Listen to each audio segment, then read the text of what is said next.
You ask Tiger to solve. This deals with linear equations with one unknown.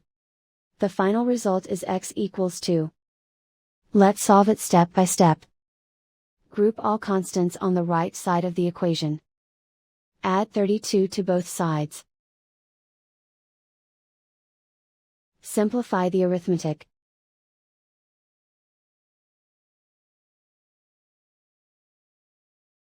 Isolate the x. Divide both sides by 16. Simplify the fraction. Find the greatest common factor of the numerator and denominator. Factor out and cancel the greatest common factor.